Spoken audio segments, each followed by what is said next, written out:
Hello and welcome back to Mark's NOTCAST. This is number 480. It is the 17th of February 2026. It has been about 3 weeks since I've done one of these, and if you are, setting your stopwatches or synchronizing swatches, as what is it? Parker Lewis can't lose said. Then you'll notice that I haven't done one of these for a while. Normally I do one a week, and I do one a week whenever I feel like it, and whenever my brain settles on it. My brain goes, yeah, you've been thinking a lot about this band or this album or this thing, and it's time to start talking about that. And I by the way, have a number. I have about 8 or 9 band things which are on my desk of dreams over there, which I'm going to be doing in due course. But I wanted to explain why there haven't been so many updates, and there's been a couple of reasons for that.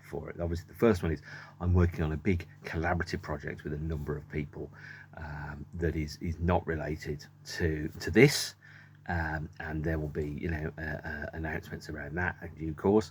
The second one is something else that's happening, but that's going to take years. And then the third one, I'm working on something major and creative that I will hope to be able to announce maybe in the next few weeks. I don't know. I really would like to, and obviously when my brain allows me to do so, is that I'm focusing at the moment on building something in relation to the third one that takes a lot of my time and a lot of my brain space, and hopefully I have to coordinate the announcement with a number of other parties that I'm working with around that, and hopefully we'll be able to do that in the next couple of weeks. I'm really excited, and I want to tell you, and I can't, and that's frustrating, but I will be able to soon, I think. And what that means is, normally, the time when I would have spent going, well, I'm going to think about what I'm going to talk about on my YouTube, and my brain kind of circles around some ideas, and it goes, today, Mark, you're going to be talking about Pulp or Iron Maiden or something. That hasn't really happened recently on that respect, because I've been thinking about this big creative thing. The other thing that's been happening is one of my favourite bands, the Suedes, are touring, and I have been travelling a fair bit. So I've been to see them in Folkestone, I've been to see them in Edinburgh, I went to Coventry, although that gig got cancelled. I've got another one coming up this week. I also saw James, the band James, not my friend James. Hello James, if you're watching, by the way. Both band and friend, two separate entities, by the way. And I saw them in Kingston as well, and they did 2 acoustic sets with a Q&A. And I've watched an awful lot of television. So I've watched the entire of, now this is a mouthful, the Obi-Wan Kenobi series on Disney+, The Mandalorian, the Book of Boba Fett, as part of my quest to watch all the live action Star Wars in story order ahead of The Mandalorian and Grogu coming out of the cinemas. So that's been quite exciting. I've also been watching a lot of Star Trek, a whole bunch of other things, and today I watched all the extras that came with the Imprint Films 4-disc 4K edition of The Keep. So I've been, not unbusy. Today's episode, though, because I haven't got the intellectual capacity at the moment, given what else I'm thinking about, to do a band-related one, I'm doing my Random Record Rummage, where I have a 7-inch, a 12-inch CD, DVD, Blu-ray, and a book. And then I pick them out from the box, very similar to the Amoeba Records What's in My Bag, and then come up with some ideas. So I am going to go for, the first thing I'm going to go for is, I don't quite know what this is actually. This feels, oh right, so this isn't actually a 7-inch, but it is in a 7-inch cover. This is U2 live at the Apollo 2018. So this is the fan club release, and I filed this with the 7 inches because it's a 7x7 pack. This is the fan club release that came out in 2019, I think. A special U2 .com subscribers event. So I subscribe to youtube.com because, one, I like U2, and secondly, I like U2, and thirdly, pardon me, if the band ever tour again, apart from playing that stupid Sphere in Vegas, then it gives me a much better chance of getting tickets, and it's worth the investment, and I get like a CD or a DVD or something. I think 2019's edition was this, live at the Apollo. one night only at the New York Apollo Theatre. I think it's the 11th of June 2018.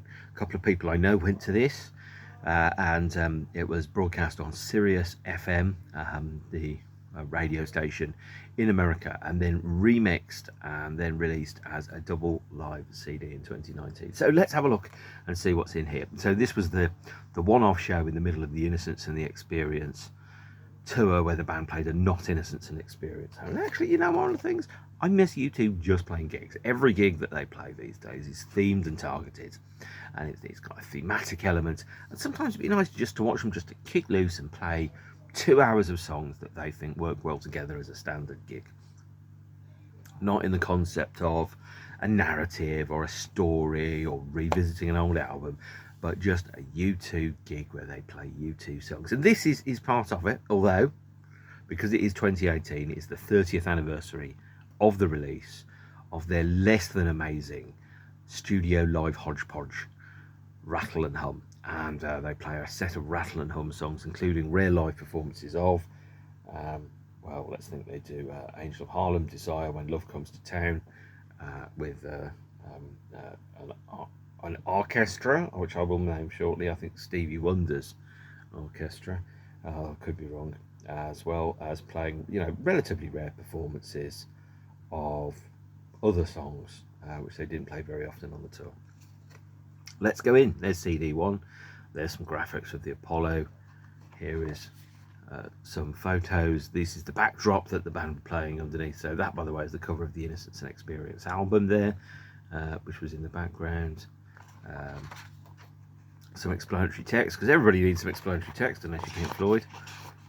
Another photo of the band playing live at the Apollo in the days when you know, the four of them were there, which hopefully will return.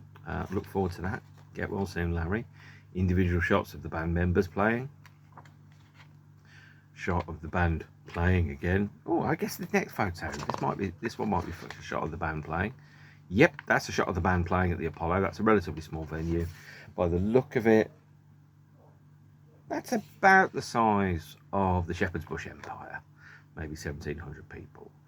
Some more shots of the band playing, some more shots of the band playing. So, you know, it's a fine live album. It's a nice change from listening to the tightly structured and rehearsed kind of Experience and Innocence kind of section, where you know that song 6 is probably going to be The Ocean, or it's going to be Iris, you know, or whatever. There's the orchestra, whoever they are. I think they play with Stevie Wonder, but I could be wrong. And then some photos there. So yeah, this album was dedicated to Hal Wilner, who worked with the band. And just quickly having a look and seeing who else is in there. The Sun Ra Orchestra. So there you go. So saxophones, trumpets, flugelhorns, those type of things. And yeah, it's a good live album, released through the band's fan club. So glad that I've got that. You can never have enough live albums. To me, studio recordings are great. Absolutely love studio recordings, but live albums to me are where it's at. As Henry Rollins said in his live album, live is the only way to be sure, the only way to know that the band really are very, very good. And there are differences and expansions about a band playing in a live manner, in an organic fashion, right in front of you. I recently listened to Suede live at the ICA in 2003, performing the album Head Music, and given how sterile and how constructed parts of that album are, hearing it played live by 5 people in front of an audience is a completely different experience. I appreciate and love the Head Music album far, far more now, having heard that recording, than I had done for a while. I can really see, so for example, the version of Head Music, the title song, which Suede only played live once at the ICA in front of 375 people in 2003, is absolutely slathered in fantastic and new and interesting guitar parts that I wish the band played it live more often. But if I was in charge of band set lists, things would be very, very different, and Depeche Mode would never play just can't get enough because they played it an awful lot, even though I know it's one of the songs people pay to come to see. So the second thing I'm going to look at, this is a CD. I'm not sure which CD this is. Oh, talking of Depeche Mode, I didn't even know this was going to happen. So this is Depeche Mode live at the Bercy, 2001, and this is a bootleg CD that's made up to look like a Japanese import. I got this for £5 from a record fair. There's a record fair that's near me. Every once in a while they just put out a stall, and the stall has nothing but old bootleg CDs for a £5. People don't tend to buy bootleg CDs. I tend to buy bootleg CDs. So this is a live recording of Depeche Mode at the Paris Bercy without checking on the 20th of October 2001. Let me quickly check. Oh, 10th of October 2001, which is, so yeah, I was out by 1 digit, which was also used as the soundtrack for the One Night in Paris live DVD. And this has, yeah, some nice photos in there. And yeah, generally a nice thing to have, I think. I do love a bootleg CD, but of course you shouldn't pay too much for them. In fact, you shouldn't pay anything for them. Yeah, you know, I paid £5 for this one because, well, let's be honest, nobody else was buying it. And it comes in a nice little tray. Depeche Mode Live, I saw them twice. I did have tickets to see them 3 times, but I saw them twice on this particular tour. I saw them at Birmingham. No, actually, yeah, I did. I saw them at Birmingham, and I saw them at Wembley Arena, and that was during the death throes of a particularly difficult and amazing relationship. The other person in question was drinking far too much, and that's just part of who they were at that point in time. So that put some stresses and some strains upon the relationship. But the show, really enjoyed the show. It just came hot on the heels of 1998 singles tour. So they decided that, having played the singles tour, they weren't going to play, for example, Worlds in My Eyes, Policy of Truth, A Question of Time, Stripped. You know, they were going to give those songs a little bit of a break, so people weren't going to feel like they were being hit over the head with singles all the time. And I really appreciated that in 2001. Obviously, now, because Depeche Mode haven't just come off the back of a singles tour, they do play those songs very frequently. But there we are. Right, let's see what else is in the bag. Right, here we go. What's in the box? As Brad Pitt says in Seven, or more correctly, as he doesn't. I think he does. Right, so this is the DVD. It is a steel book of something, possibly quite rusty. Ah! Okay, so this is an interesting choice. I haven't seen this for an incredibly long time. This is the BBC DVD Steelbook edition of the very good but very tough and challenging film The Firm, which is a classic football hooligan movie from the director of Scum. And this is a film that I think I should own, as opposed to a film I think I should watch. It is powerful, it is difficult, it's timely but also dated exploration of the nature of identity and how people ally themselves to things, beliefs, structures, friendship groups, which probably, having, you know, if I watch it now 36 years after it was made, probably has an interesting echo with some of the political things that are ongoing, especially in relation to people like Farage and co, the politics of grievance, and how creating a sense of identity that people feel comfortable and belonging to. Me, I go to see bands, which I think is better for society, but so be it. The Firm, from what I can remember, although it might be ID, they were shot in and around Birmingham, the old-fashioned Birmingham that I remember as a 16, 17-year-old growing up with the futurist cinema and, oh god, the one whose name I can't remember that did the porno stuff in the second theatre and did the second run films, Electric, I think it was, that did. So I saw a lot of films in the Electric Cinema, which was just next to the Bull Ring, and the Electric Cinema had it had a second run So what it did, once the films had been out for about 6-7 weeks, they then became £1 each, and you could watch them in the top floor. Whilst the second floor showed grotty films about human reproduction that I didn't see. We've all got the internet now, if that's what we want to do for those things. But it also shows bits of Birmingham that don't exist anymore. So the coach station that was underneath Birmingham New Street Station, the old market which existed, which obviously had bookshops like Reader's World and CD stalls where I bought a lot of CDs from, although almost all of those CDs were almost definitely stolen. Such a shame. Those type of things, those kind of places that just don't exist anymore, I don't think. But yeah, no, I need to watch this again. It's been a while since I've seen The Firm. I remember it being a strong and powerful film about identity in the late 80s and early 90s. There was a whole trend at the time, wasn't there, for things about, like murders and football and stuff. But we're going to go into Blu-rays now. Network, I'm mad as hell. I won't take it anymore.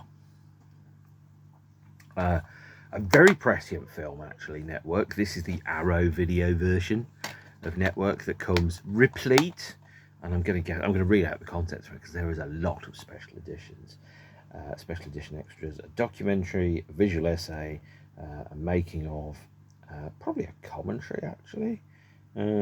It's a very interesting film that's very prescient. Because what it does is it talks about basically the politics of anger, the politics of grievance, the politics of feeling, and how companies and organisations weaponise that. And I was talking about this earlier actually with someone in a completely unrelated conversation about how certain things shouldn't be outsourced to capitalism and run for profit. So we're thinking particularly about, for example, water, utilities, energy, because obviously there's a phrase around fines, because if you are rich enough, a fine isn't a deterrent, the fine is the price, and if you're prepared to pay that price, it's merely a calculated risk.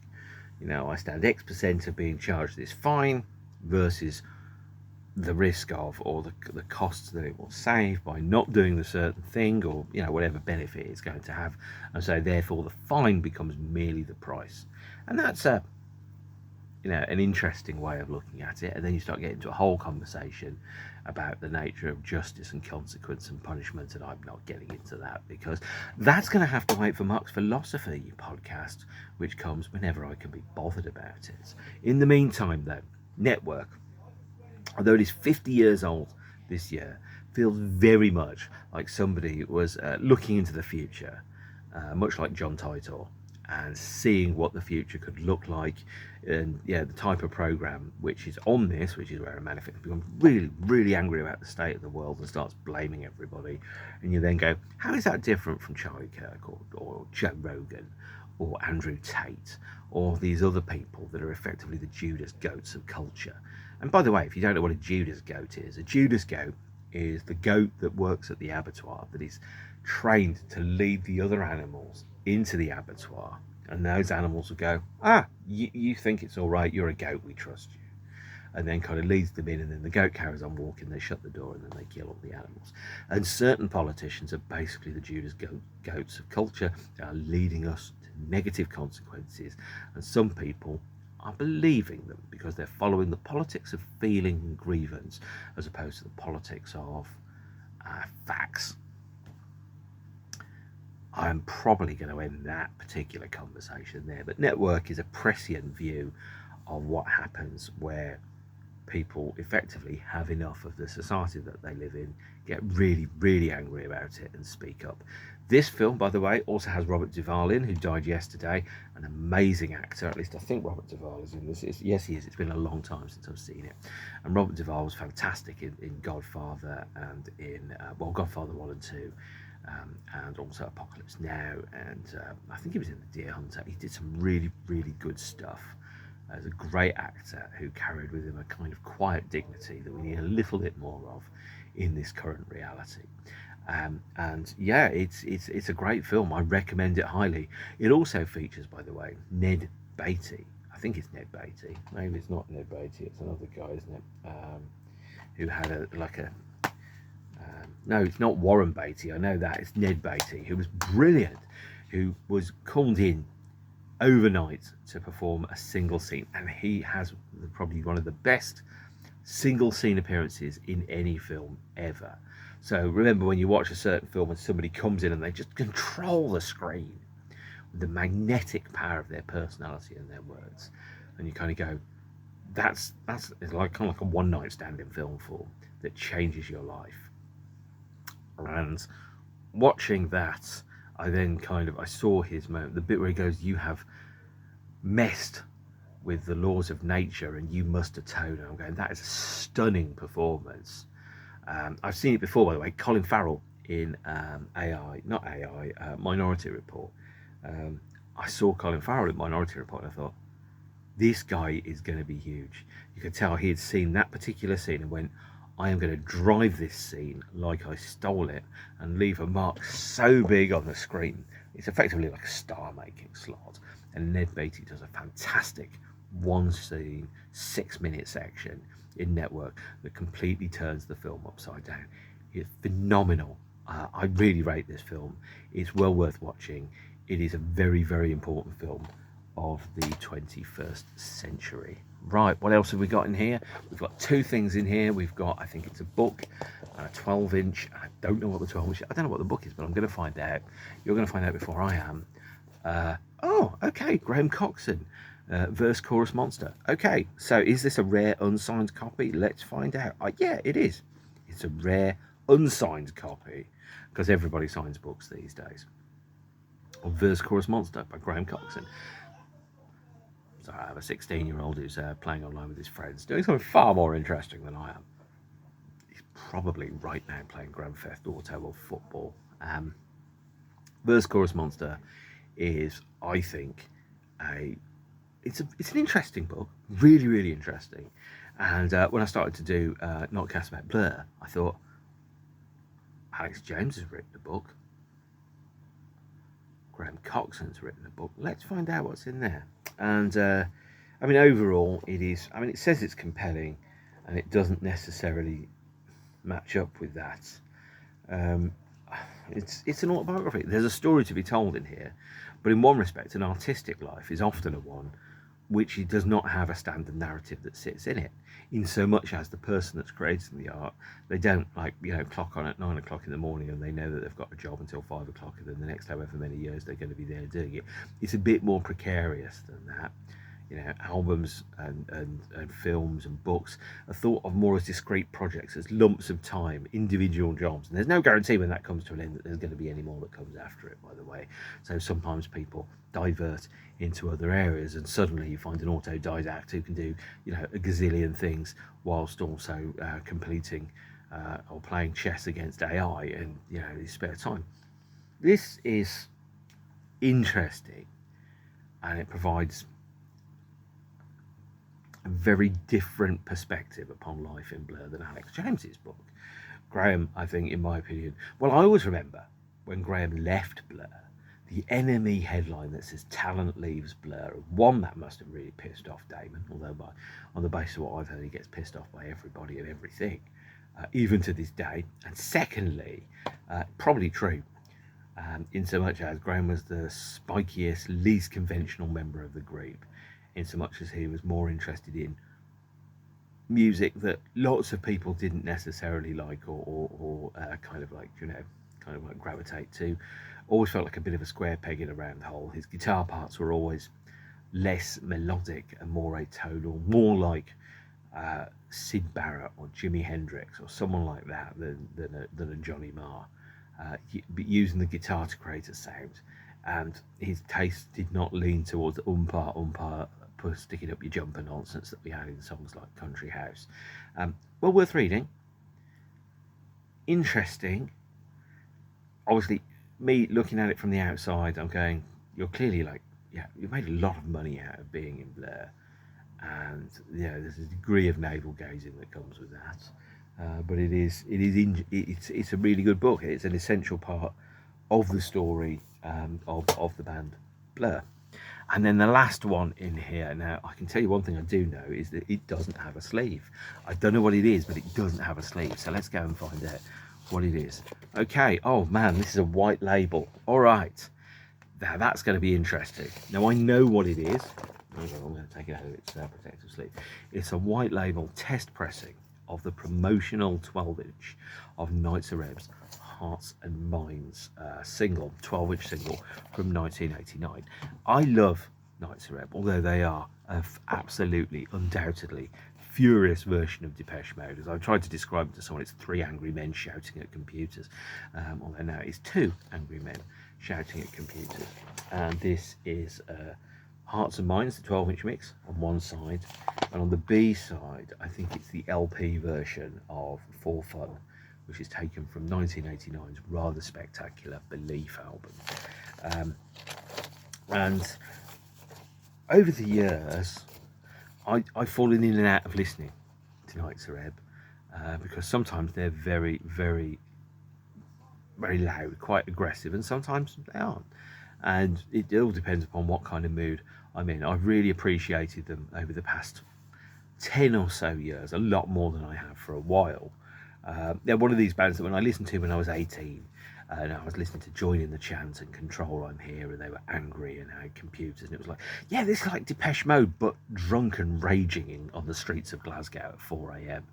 And I thought, yeah, that's absolutely great. And then as I got to 27, 28, and I thought,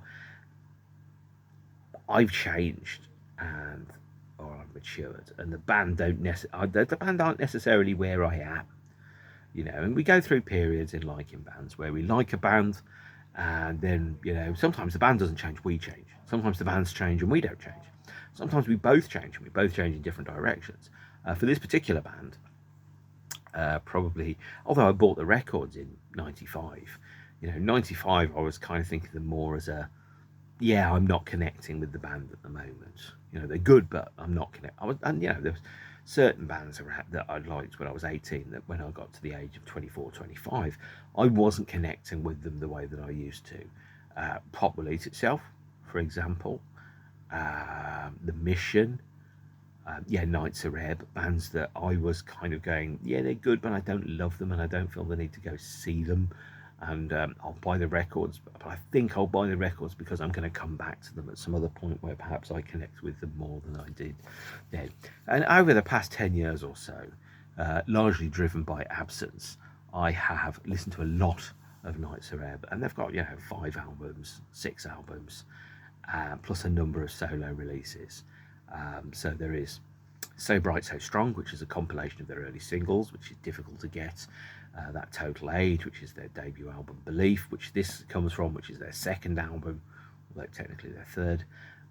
There's Showtime from 1990, which, by the way, the Showtime tour sold enough t-shirts when they were supporting Depeche Mode for them to be able to buy houses outright. Wow. And then there is also Ebbhead in 1991, Big Hit in 1995. Then the band split. They did Industrial Complex in 2010. Bon and Doug went into a band called Blackline and did a release album called Sedition, Treason and Other Activities in 2018. Doug McCarthy also did I think 3 or 4 solo albums, including Kill Your Friends, Into the Night, and Fixma McCarthy, which was a collaboration with Terence Fixma. Doug sadly died in June 2025. He had cirrhosis of the liver and liver failure. He had ceased touring about 18 months before. I always hoped he was going to get better. He's one of the best frontmen I ever saw, but he wasn't able to tour the way that he used to. And the last time that I saw him live was the last London show, which Knights of Red performed, and the last British show I think he performed as a member of the band, which was at, I can't remember the name of it now.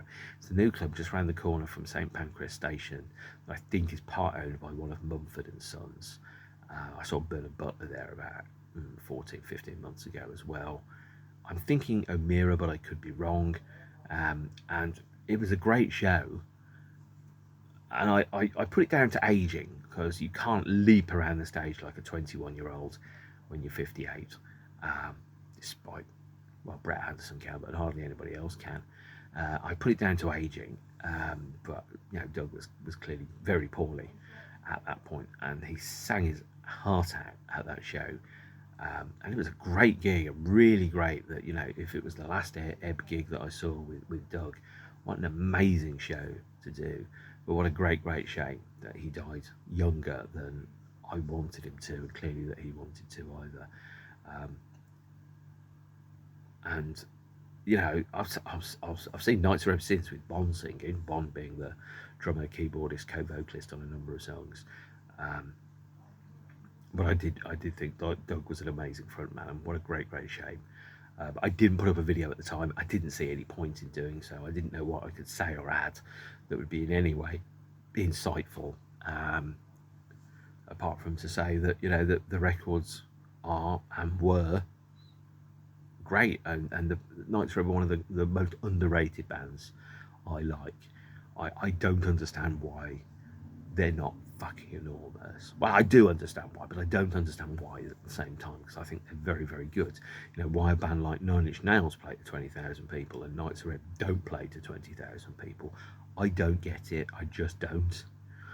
Because they're, comparatively to me, they're the same quality, both in terms of how good they are, and have very similar qualities in terms of sound, approach, and aesthetics. I wish they were bigger. I really do. And I think that they were, you know, prescient and ahead of their time, and they evolved and became their own thing. Made some great records. Some of the remixes, by the way, the William Orbit remix of Captivate is astonishing. And yeah, some of those tracks I just, you know, I have loved for 35 years. And every time I hear the Burn mix of just joining the chant, I'm instantly transported back to Silver's in Coventry upstairs on a Friday night about 11:45 when they play Head Like a Hole, joining the chant, Headhunter, maybe they go into Depeche Mode. You know, I remember them playing Personal Jesus, and it absolutely filling the floor.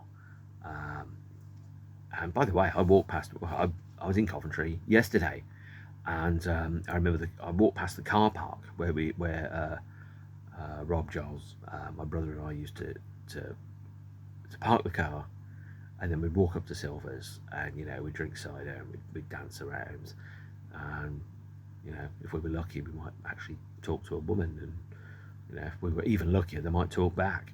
And if not, then we'd, you know, sit around dancing to music and stand around and stuff. Obviously Silver's doesn't exist anymore.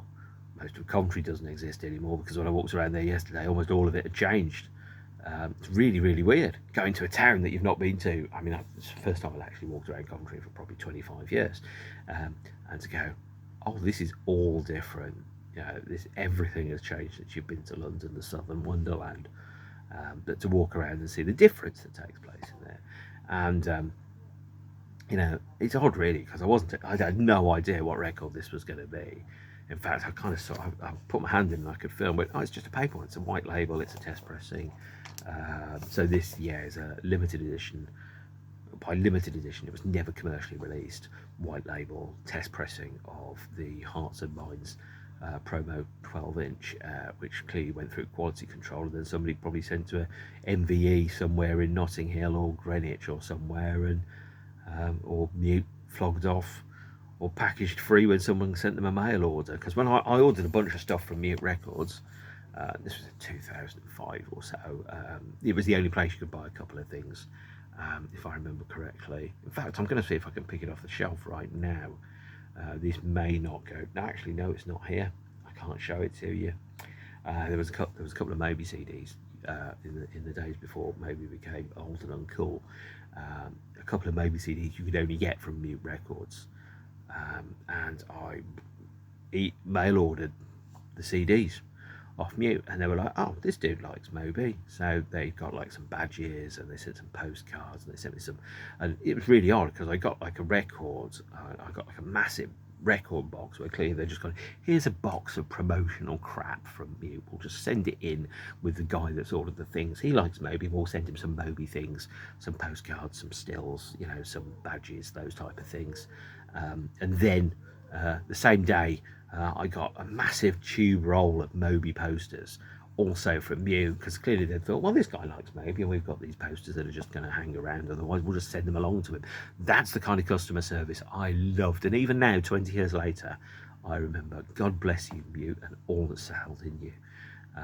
Mute have brought some amazing artists to the world: Depeche Mode, Erasure, Knights of Ebb, of course, Sir Nicholas of Cave, yeah, and you know, Moby, of course, and a whole bunch of other people. And they made records and released records because they liked them and believed in them. And that's actually the reason that I think people should go into music, is because you like and love something, as opposed to going into it because you think that's a nice way of getting rich. If you're going into anything that's creative in order to get rich, give up and let somebody with talent and genuine passion get into it. People with genuine passion about something will work harder, they will work better, and they will create better work than somebody that's doing it because they want some money, or they want to be famous, or they want to be on TikTok or whatever. The music, the art, that is the reward in itself. And that is something which I'm going to be picking up when I talk about the third thing, which I mentioned right at the start of this conversation, about 36 minutes ago. Good God, when I'm able to talk about that, but not yet. That is a story for another time. So that's where I'm going to wrap up. Thank you for watching. Sorry it's been 3 weeks. I've been a tad busy. I've travelled hundreds of miles. Been everywhere, man. I've seen everything. No, you know, obviously I've been to, you know, Edinburgh, London, Kingston, Coventry, Birmingham, other places, and had an awful lot on, which is why you haven't seen very much of me. But I'm sure you've been watching other YouTubes as well. How dare you? I'm jealous. Anyway, take care of yourselves and each other. Stay beautiful, and I will see you soon. If you've made it this far to the end, thank you for watching, and there'll be more soon. All right. Ta-ta.